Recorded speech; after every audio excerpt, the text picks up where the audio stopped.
దినేష్ గారిని కాస్త జ్ఞానేష్ కుమార్ చేసేశారు. వైస్ ఛాన్సలర్ చంద్రశేఖర్ గారు, రిజిస్ట్రార్ రాధికారెడ్డి గారు, సాయి సుధాకర్ గారు, నిర్మలా జ్యోతి గారు, ఇవాళ ఈ కార్యక్రమంలో పాల్గొంటున్న ఆయుష్ విద్యా సంస్థల విద్యార్థులకి, మీడియా మిత్రులకి అందరికీ నమస్కారం. మీరందరూ 4.5 సంవత్సరాల పాటు ఆయుష్ కాలేజ్లో చదువుతారు, ఔషధ్యం చేస్తారు, డాక్టర్లుగా అవుతారు. అయితే నేను ఎంట్రన్స్ రాసి మీరు రావాలి. నేను ఏ ఎంట్రన్స్ రాయకుండా నాకు ఒక అవకాశం వచ్చింది. కాలేజీకి వెళ్లాల్సిన అవసరం లేకుండా ఆయుర్వేద కాలేజీలో 4 సంవత్సరాల పాటు నేను ఉన్నా. హాస్టల్లో, తిరుపతి హాస్టల్లో నేను ఏబీవీపీ అఖిల భారతీయ విద్యార్థి పరిషత్ పనులు చూస్తున్నప్పుడు తిరుపతి కేంద్రంగా నా జూనియర్లు అక్కడ ఉండేవాళ్ళు. ఫ్రీగా భోజనం పెడతారు, వసతి కల్పిస్తారనే ఉద్దేశంతో అక్కడ 4 సంవత్సరాల పాటు తిరుపతి ఆయుర్వేద కాలేజీలో ఉన్నా. అది ఆయుర్వేద కాలేజ్తో నాకున్న అనుబంధం విద్యార్థి దశ నుంచి. ఇవాళ చాలా సంతోషంగా ఉంది. చాలా చిన్న ప్రయత్నమే, కానీ అది విద్యార్థులకు ఉపయోగపడుతుంది. అలోపతిక్ డాక్టర్స్తో పాటు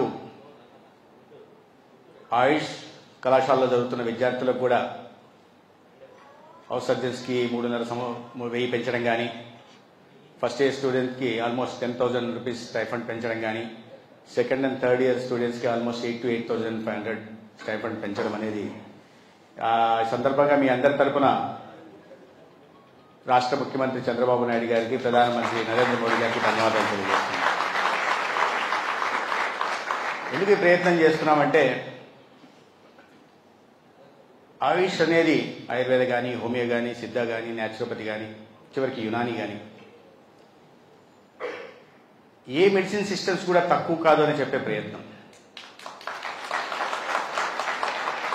మన మునులు, ఋషులు, మన పూర్వీకులు వారి అనుభవాన్ని రంగరించి మేళవించి మనకు అందించిన అద్భుత వారసత్వ సంపద ఏంటయ్యా భారతదేశంలో అంటే అది ఆయుష్, ఆయుర్వేద, సిద్ధ, న్యాచురోపతి.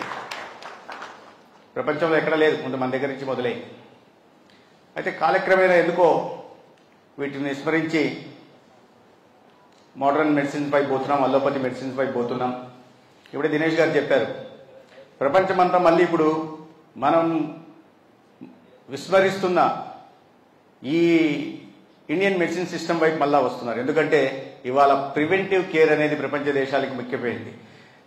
వ్యాధి బారిన పడి అది ముదిరి అనారోగ్యానికి గురై, అస్వస్థతకు గురై ఇబ్బందులు పడకుండా దాని ముందుగానే ప్రివెంటివ్ మెజర్స్ తీసుకునే దిశగా ఆయుష్, ఆయుర్వేద కానీ, యోగా కానీ, ప్రాణాయామం కానీ ఉంది. కానీ దాంట్లో భాగంగానే ఇవాళ ప్రధానమంత్రి గారు కూడా ఆయుష్ను ఒక ప్రత్యేక మంత్రిత్వ శాఖను మొదలు పెట్టడమే కాకుండా ఈ యోగాని కూడా ప్రపంచవ్యాప్తంగా ప్రాచుర్యం కల్పించడం కోసం ఆయన తన ప్రయత్నాల ద్వారా జూన్ 21 యోగా అంతర్జాతీయ యోగా దినోత్సవాన్ని మొదలు పెడితే ఇవాళ 190 దేశాలు జూన్ 21 నాడు ఇవాళ యోగాను ప్రాక్టీస్ చేస్తున్న ఒక చోట చేరి అంటే మన ఇండియన్ మెడిసిన్ సిస్టమ్స్ కి ప్రపంచంలో లభిస్తున్న ఆదరణ ఏంటనేది అర్థం చేసుకోవాలి. ఎందుకంటే ప్రివెంటివ్ వాళ్ళకి అర్థమైపోతుంది, యోగా చేయడం వల్ల, ప్రాణాయామం చేయడం వల్ల ఆరోగ్యంగా ఉండొచ్చు, అనారోగ్యం బారిన పడకుండా కాపాడుకోవచ్చు అని ప్రపంచ దేశాలు విశ్వసిస్తున్నాయి. కాబట్టి ఇవాళ అన్ని దేశాలు మన భారత్ వైపు చూస్తున్నాయి. అందుకని ఆయుష్కు ప్రత్యేక పెద్దపీట వేసి ఇవాళ కేంద్ర ప్రభుత్వం సహకారం అందిస్తోంది, రాష్ట్ర ప్రభుత్వం కూడా ఇటీవల ఆ ప్రయత్నాలు మొదలుపెట్టింది.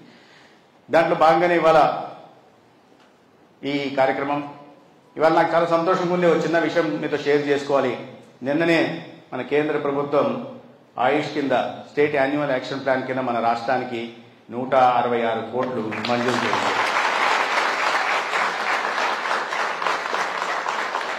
ఇవన్నీ ఎందుకు చేస్తున్నామంటే ఆయుష్ను స్ట్రెంథెన్ చేయాలి. మీరు ఆలోచిస్తే ఆయుష్ మంత్రిత్వ శాఖ ఏర్పడిన తర్వాత ఆంధ్రప్రదేశ్కి ఈ 10 సంవత్సరాల్లో 161 కోట్లు మంజూరైతే, ఆయుష్ కింద 161 కోట్లు 10 సంవత్సరాల్లో మంజూరైతే ఈ ఒక్క సంవత్సరంలోనే మనం 166 కోట్లు తీసుకురాగలం. ఒకే ఒక సంవత్సరంలో. కాబట్టి ఇక్కడ రాష్ట్రంలో కూటమి ప్రభుత్వం ఆయుష్కి ఎంత పెద్ద పీట వేస్తుందని మనం అర్థం చేసుకోవాలి. దానికి ముందుగా చూస్తే మీరు గతంలో యోగాంధ్ర మన 11th ఇంటర్నేషనల్ యోగా డే జరిపినప్పుడు ప్రధానమంత్రి గారు స్వయంగా ఇక్కడికి వస్తే రాష్ట్ర వ్యాప్తంగా యోగా డేని మనం ఏ రకంగా నిర్వహించాం, కొన్ని లక్షల మందిని ఒకే సింగిల్ వెన్యూలో యోగా ప్రాక్టీస్ చేసేలాగా చేశాం. దాదాపు 2.5 కోట్ల మందిని ఈ రాష్ట్రంలో ఒకే రోజు ఒకే సమయంలో యోగా ప్రాక్టీస్ చేసేలాగా చేశామని, దాని ద్వారా అవగాహన కల్పించడమే కాకుండా యోగా చేయడం వల్ల ప్రాణాలను ఏ రకంగా రక్షించవచ్చు, ఏ రకంగా ఆరోగ్యంగా ఉండవచ్చు అనే విషయాన్ని కూడా ప్రపంచ దేశం విస్తుపోయేలా చేశాం. అనేక రకాల గిన్నిస్ బుక్ ఆఫ్ రికార్డ్స్ కూడా వచ్చాయి. కేవలం ఏదో ఒక రోజు కార్యక్రమం చేసి వదిలేయడం ఉద్దేశం కాదు ఈ ప్రభుత్వం ఉద్దేశం. అందుకని యోగాకు ప్రత్యేకంగా దృష్టి పెట్టడం జరిగింది. మీరు ఇప్పుడే అన్నారు విజయవాడ కాలేజ్ గురించి.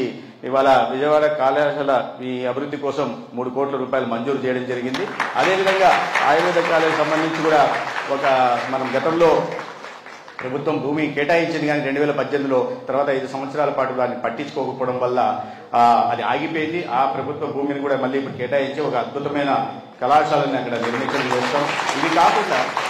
ఇది కాకుండా మనం ఈ వచ్చిన సంవత్సర కాలంలో చేస్తున్న అనేక ప్రయత్నాల్లో భాగంగా ఇంటిగ్రేటెడ్ ఆయుష్ హాస్పిటల్స్ గతంలో 6 ఉంటే ఇటీవల 2 కొత్తగా మంజూరు చేశాం. కాకినాడ, విశాఖపట్నం పూర్తి కూడా అయిపోయాయి. దాంట్లో మ్యాన్ పవర్ అయిన తర్వాత ఆ ఇంటిగ్రేటెడ్ ఆయుష్ హాస్పిటల్స్ కూడా అక్కడ ప్రారంభించడం జరుగుతుంది.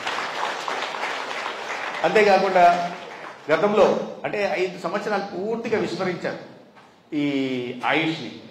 మీరు ముందు 2014-19 మధ్య చూసుకుంటా వస్తే కనీసం సంవత్సరానికి ఒక 20 కోట్ల దాకా 20 నుంచి 25 కోట్లు ప్రతి సంవత్సరం కేంద్రం నుంచి సహకారం అందేది. దాని తర్వాత 2019-24 మధ్యలో చూస్తే మొదటి సంవత్సరం అందింది, రెండవ సంవత్సరం వచ్చింది, తర్వాత 3 సంవత్సరాలు ఒక్క పైసా కూడా రాలేదు. ఎందుకు రాలేదంటే రాష్ట్రం నుంచి కేంద్ర ప్రభుత్వానికి ప్రతిపాదన కూడా పంపలేదు. అంటే ఆయుష్ను పూర్తిగా ఏ రకంగా నిర్వీర్యం చేయని రాజకీయాల కోసం మాట్లాడలే, ఇంత ప్రధానమైన ఆయుష్ని నిర్వీర్యం చేసే ప్రతిపాదన పంపే ప్రయత్నం చేయాలి. కేంద్ర ప్రభుత్వం ఇస్తుందా లేదా అనేది పక్కన పెట్టేస్తే 3 సంవత్సరాలు వరుసగా 2020, 2021, 2022, 2022, 23, 24 3 సంవత్సరాల పాటు ఒక్క ప్రతిపాదన కూడా పంపకపోవడం వల్ల మన రాష్ట్రానికి ఆయుష్ కింద 0 నిధులు వచ్చి ఒక్క రూపాయి రాలేదు. కానీ ఇప్పుడు ప్రభుత్వం వచ్చిన తర్వాత 24-25 ఆర్థిక సంవత్సరంలో మొదటి సంవత్సరంలో మనం స్టేట్ యాన్యువల్ యాక్షన్ ప్లాన్ కింద 100 కోట్లకు మనము ప్రతిపాదన పంపిస్తే 83 కోట్లను కేంద్రం మంజూరు చేసింది. ఇవాళ 250 కోట్లకి ఈ ఆర్థిక సంవత్సరంలో 250 కోట్లకి ప్రతిపాదనలు పంపిస్తే ఇవాళ 166 కోట్లు కేంద్రం మంజూరు చేయలేదు. దాంట్లో భాగంగా ఇవాళ మనం 5 ఆయుష్ హాస్పిటల్స్ కొత్తగా రాష్ట్రంలో తీసుకురాగలుగుతాం. 3 కొత్త కాలేజీలని ఒక ఆయుర్వేద కాలేజ్ నా నియోజకవర్గం ధర్మవరంలో రాబోతా ఉంది. అదేవిధంగా యునాని హాస్పిటల్, 3 కొత్త హాస్పిటల్స్ కూడా తీసుకురాగలుగుతాం. దీన్ని స్ట్రెంథెన్ చేసే దిశగా మనం ప్రయత్నాలు చేస్తున్నాం. దాంట్లో ఊరికే కళాశాలలు తీసుకొచ్చేసాం లేదా నిధులు మంజూరు చేశాం అంటే సరిపోదు. ఎక్కడ చూసినా మన డిస్పెన్సరీలో డాక్టర్ లేరు, కాంపౌండర్ లేరు. కాబట్టి ఈ సంవత్సరం స్టేట్ యాన్యువల్ యాక్షన్ ప్లాన్ లో మళ్ళా 500 మెడికల్ ఆఫీసర్లని ఆయుష్లో కాంపౌండర్ల నియామకం చేపడుతున్నాం.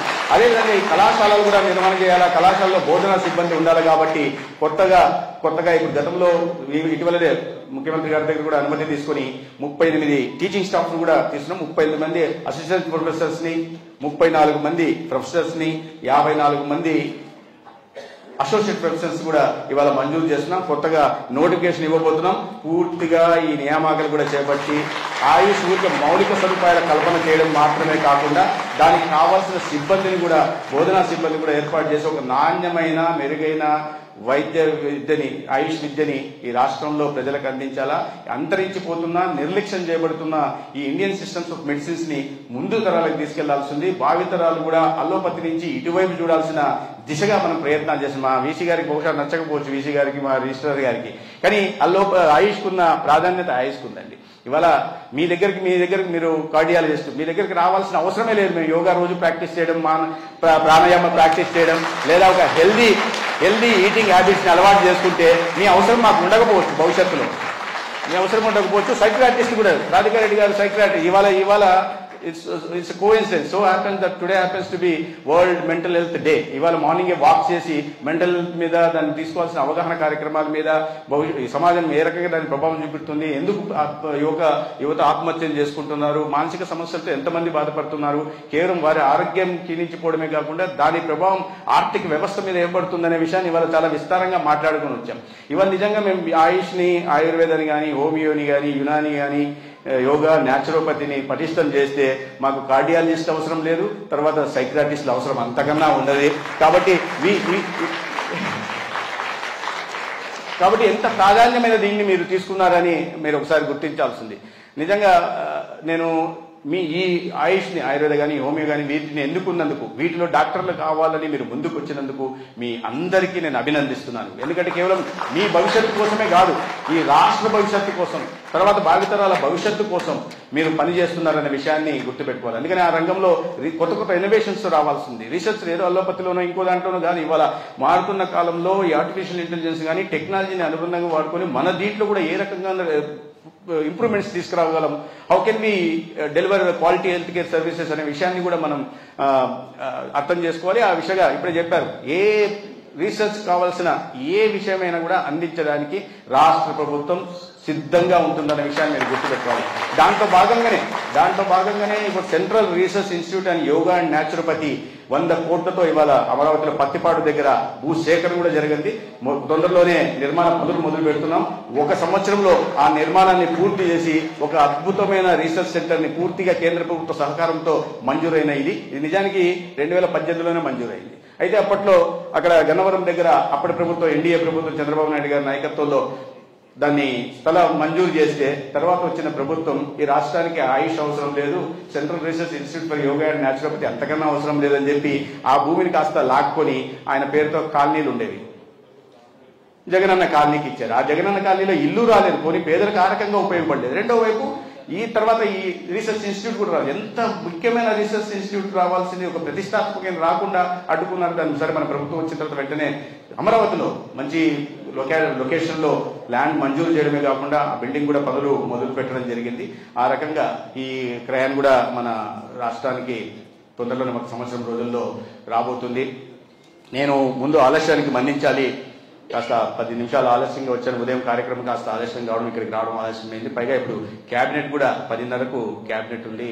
క్యాబినెట్ కు ముఖ్యమంత్రి గారు, ఉప ముఖ్యమంత్రి గారు రాకముందే అక్కడ ఉండాలి కాబట్టి ఎక్కువ సమయం గడపాలన్నప్పటికీ మీతో ఇంకా కాస్త ఇంటరాక్ట్ కావాలని మనసులో ఉన్నప్పటికీ కూడా అవకాశం లేకుండా పోయింది. వేరే సందర్భంలో ఖచ్చితంగా ఈ ఒక ఇంటరాక్ట్ కావడానికి లేదా మన కాలేజ్ కూడా రావడానికి ప్రయత్నం చేస్తాను. అక్కడ ఉన్న సమస్యలు కూడా గుర్తిస్తాం.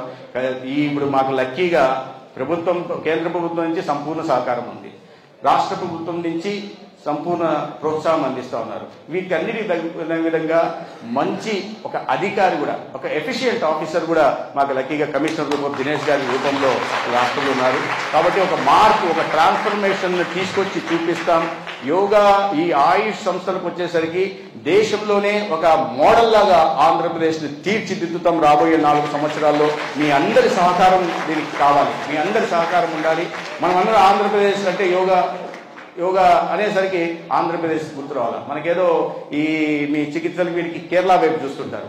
రాబోయే రోజుల్లో కేరళ కంటే దానికి సంప్రదాయబద్ధంగా వచ్చింది, కొన్ని సంవత్సరాలుగా వాటిని ఆచరిస్తున్నారు. అందుకే అక్కడ ప్రజలు మిగతా రాష్ట్రాలతో పోలిస్తే అక్కడ ఆరోగ్యంగా ఉంటారు. మీరు చూడండి, ఐఎంఆర్ చూశారనుకోండి, ఎంఎంఆర్ చూశారు, అక్కడ తక్కువ ఉంటుంది. ఐఎంఆర్ చూశారు, కేరళలో తక్కువ ఉంటుంది. ఏ రకంగా ఏవి చూసినా కూడా మీరు ఈ మోర్టాలిటీ రేటు కేరళలో తక్కువ ఉండడానికి ప్రధాన కారణం ఏంటంటే ఆయుష్ అనే చెప్పాలి. ఎందుకంటే వాళ్ళ లైఫ్ స్టైల్స్ అలా ఉంటాయి. సంప్రదాయబద్ధంగా ఇంకా పాత పద్ధతుల్లోనే వాటిలో ఉంటున్నారు. కాబట్టి నేనేదో దీనికోసం వాళ్ళ ప్రభుత్వాలు జాగ్రత్తలు తీసుకుంటున్నాయి కాదు, వాళ్ళ లైఫ్ స్టైల్ ఆ రకంగా ఉండడం, ఫుడ్ హ్యాబిట్స్ ఆ రకంగా ఉండడం, ఒక ఆరోగ్యవంతమైన జీవన విధానానికి, ఆహారపు అలవాట్లకి వాళ్ళ పిల్లల నుంచి అలవాటు చేయడం, దాని కారణంగా అక్కడ మోర్టాలిటీ రేట్ తక్కువ ఉంటుంది. దాన్ని మోడల్ గా తీసుకొని ఆంధ్రప్రదేశ్ ని రాబోయే రోజుల్లో కేరళకు మోడల్ చేయాల్సిన పరిస్థితి తీసుకురావాల్సిన అవసరం ఉంది. ప్రభుత్వం మంచి సహకారం ఉంటే మీ అందరి సహకారం కూడా దీంట్లో కోరుకుంటూ, ఎక్కువ సమయం గడపలేకపోతున్నందుకు క్షమించాల్సిందిగా కోరుకుంటూ సెలవు తీసుకుంటాను. భారత్ మాతాకి.